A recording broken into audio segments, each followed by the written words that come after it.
Eh les amis, c'est le Parisien. Comment ça va? On va se retrouver pour débriefer ce match Bayern Munich, Paris Saint-Germain, huitième de finale retour de la Ligue des Champions. On a perdu 2-0, on est éliminé.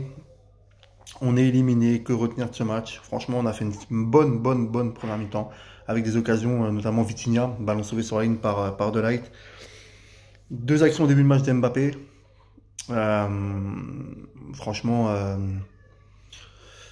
après plus rien. Il y a eu Marquinhos qui est sorti sur blessure à la 35e, qui a été remplacé par Nordi Mukele, qui lui-même est sorti à la mi-temps, remplacé par Bichabou. Et en deuxième mi-temps, à part deux coups de tête de Ramos, qui a eu les meilleures occasions du PSG, deux coups de tête de Ramos sur corner, par contre on n'a rien fait. Messi et Mbappé ont été inexistants. Les deux buts sont pour Marco Verratti. C'est quand même lamentable. On a un grand club avec des grands joueurs. Messi n'a rien fait ce soir. Il a marché sur le terrain. Il s'est fait tamponner certes, mais il n'a pas montré d'agressivité. Verratti pareil. Donnarumma, on peut rien le reprocher. Quand on voit quand même qu'il y a des joueurs quand même comme Mbappé et Messi devant, et c'est quand même Sergio Ramos qui a les meilleures occasions du PSG sur deux corners, deux coups de tête, un arrêté par Yann Sommer et l'autre qui passe à ras du poteau. Alors Fabien Ruiz, il a fait une bonne première mi-temps, après deuxième mi-temps, il s'est éteint comme Vitinha. Nuno Mendes a fait un match passable, ça n'a pas été ouf. Hakimi a fait des appels, il n'a pas toujours été servi, mais c'est pas assez. Ce club, depuis que Zlatan Ibrahimovic est parti en 2016, et notre victoire à Chelsea de Buzyn, on a pu gagner à l'extérieur sur phase aller-retour en Ligue des Champions. Donc ça craint, mais ça fait 7 ans quand même. Il faudrait se poser les bonnes questions, peut-être avoir moins de stars et peut-être avoir un collectif. Parce que franchement, ce qu'on a vu ce soir du PSG, c'est pas digne d'une grosse équipe. C'est bien de mettre 3-0 à Marseille. Mais Marseille n'est pas une grosse équipe européenne. On s'est vu trop beau sur les trois derniers matchs en mettant 3-0 à Marseille, 4-3 à Lille et 4-2 contre. Je crois qu'on s'est vu trop beau. Voilà, on n'est pas une grande équipe. Voilà, il faut être honnête, on n'est pas une grande équipe. On mérite que le championnat de France et c'est déjà bien. Mais voilà, je pense que Galtier y est pour rien. Franchement, au bout d'un moment, c'est chaque entraîneur qui passe.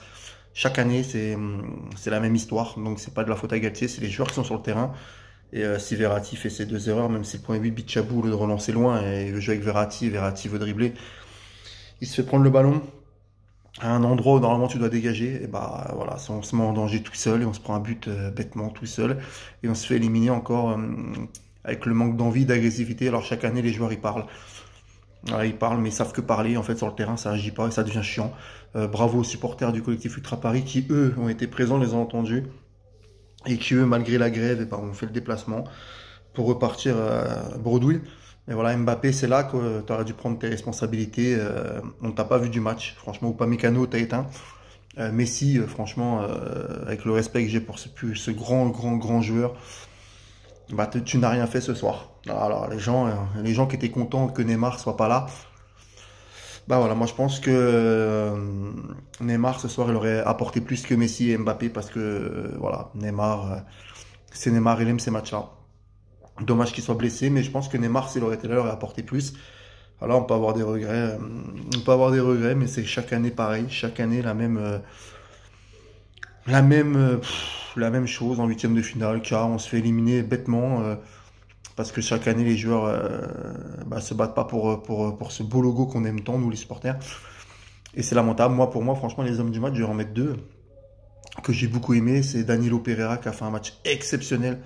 Danilo Pereira, il faut le garder au PSG. Faites pas la connerie de le faire partir. C'est un monstre, ce mec. Danilo Pereira est exceptionnel. J'ai aimé aussi Ramos, toute son expérience, parce que franchement, c'est lui qui a les deux meilleures occasions en deuxième mi-temps sur des corners. Ouais, on espère vraiment que le PSG va le prolonger aussi parce qu'il ne faudrait pas le faire partir. Sinon, franchement, ma déception, ouais, Messi et Mbappé, c'était une grosse déception ce soir. Messi et Mbappé, ils n'ont rien foutu. Et voilà, et je suis vraiment triste pour mon club qu'on se fasse éliminer encore en huitième de finale. Il reste plus que le championnat de France à jouer. On a 8 points d'avance sur Marseille, qu'on soit au moins champion. Et l'année prochaine, voilà, l'année prochaine, ça sera reparti. Et rebelote chaque année. Il va falloir vraiment que ça change au PSG. Voilà, c'est triste, mais c'est comme ça. Je suis dégoûté de mon club ce soir et franchement, surtout la première mi-temps, je pense qu'il y a des regrets en première mi-temps. On aurait pu Vitinha, c'est dommage. Mais bon, voilà. Bon, les amis, allez Paris quand même. Samedi soir, on joue à Brest en championnat. Faut le gagner pour vite repenser à autre chose. Et en espérant que l'équipe n'aura pas pris un gros coup sur la tête et sera focus sur le championnat maintenant parce qu'il y a un championnat terminé. Et tourner la page de la Champions League, même si ça sera dur. Et bon courage au capitaine Marquinhos qui a voulu jouer quand même et qui est sorti au bout d'une demi-heure à cause de ses côtes. Voilà.